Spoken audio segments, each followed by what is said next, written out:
The review turned the task force inside out. Every officer was questioned. Every transaction examined. Every movement scrutinized. Daniel passed the first interview easily. He had prepared answers.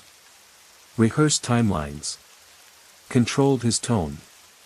Experience taught him what investigators listened for, and what they ignored. Still, the pressure mounted. Budgets were frozen until the missing property issue was resolved. Training programs were cancelled. Field operations postponed. And then something worse happened. A junior officer named Maya Rios was injured during a routine assignment due to faulty equipment that should have been replaced weeks earlier. The news rippled through the department. Daniel watched Maya's hospital photo circulate in the internal newsletter. She was smiling bravely, arm in a sling. The caption read, "Injured in the line of duty. Recovery ongoing." Daniel felt sick. This wasn't abstract anymore. This was cause and effect. At home, he returned to the shed. He knelt and pressed his palm against the concrete slab. Cold. Solid. Silent. For the first time, he considered digging it up, not to use the contents, but to return them anonymously. But fear stopped him. Returning it now would raise questions. And questions were dangerous. So he stayed silent. And the silence grew heavier. Weeks passed. The investigation expanded. Not because of evidence, but because of pressure from above. Someone in government oversight wanted answers.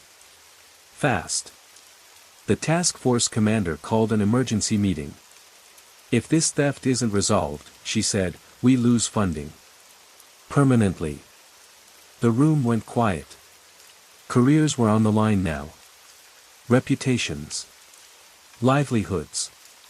Daniel felt eyes on him, imagined, but sharp. At night, he began hearing noises near the shed. Soft sounds. Scraping. Movement. Rational explanations failed him.